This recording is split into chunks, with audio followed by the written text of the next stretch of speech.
I have a creepy story I want to share with you. It happened a few years ago when I rented my very first property all by myself. A beautiful landscape of hills and a small pond in the backyard made me fall in love with the property.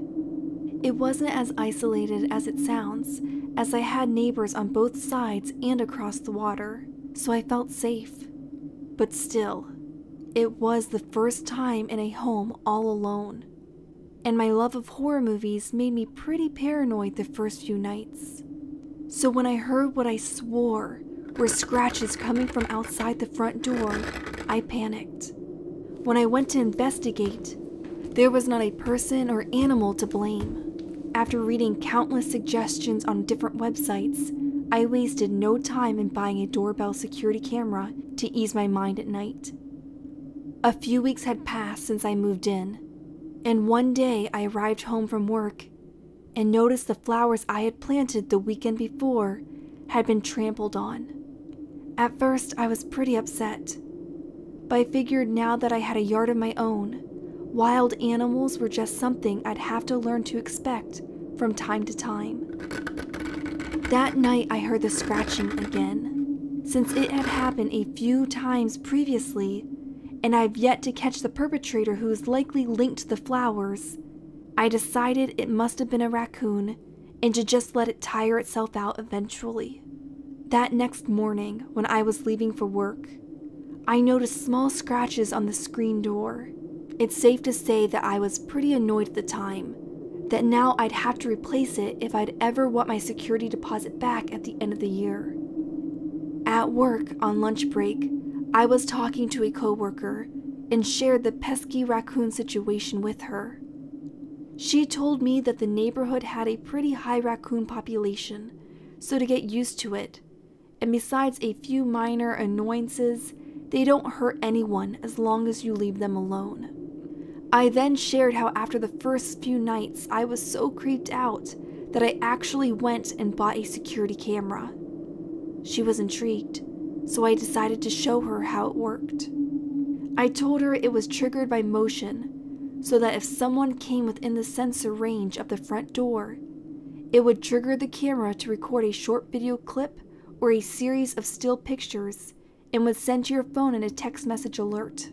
She then asked me if I had seen how many raccoons were coming to my porch every night. I felt like an idiot. It was then that I realized that while I set up the camera, I only set up my account on the computer and forgot to link my cell phone to it as well. Opening my laptop, we decided to log on to see the footage.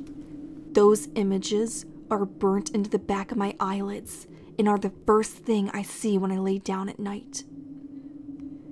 My nightly visitor was not a simple raccoon looking for a snack. It was a person. We flipped through the series of images and saw the woman crawl out from under the porch steps. Her clothes caked in dirt, her hair matted with mud. She moved like an animal on all fours. From the delay of the camera shutter, she appeared to move so fast, her legs extending past her elbows in a strange, jagged motion that I never would have thought possible. The images ended with just the top of her head visible. She was crouching with her face pressed against the side of the house. We switched to the first video clip. The camera angle was wider and captured her dragging her long, claw-like fingernails down the screen, almost appearing to have been in a rhythmic trance. Her eyes were fixated off into the distance. Suddenly, as if she realized she was being watched, her face jumped close to the lens. But she remained still. After what felt like minutes, the lack of motion switched off the camera. The final video clip began to play automatically. The only thing in view now was her face. Covered in a thick layer of dirt, her eyes appeared like a feral cat's, reflecting the light from the night vision. Her pupils were white. She pulled back her top lip and bared her chipped, sharp teeth. We couldn't tell if it was a smile or a growl. The video ended with her running back underneath the porch. It was the last file recorded, and it was from the night before. I wasted no time going to the police station and reporting it. I showed them the footage, and I followed them as we went back to my house. They found her where the video left off. She had made a den under the porch, and they suspected now that she had been living there for years, unbeknownst to the previous tenants. But what still haunts my nightmares to this day is what happened when they pulled her out from under the porch. The screams that woman let out did not sound human. It's hard to describe, but imagine the high-pitched squeal of a pig mixed with a deep growl of a wolf. Her body flailed every which way as they carried her to the back of the police car, and the look she gave me, in her eyes were animalistic rage, pure hatred. Well, I'm just glad looks can't kill.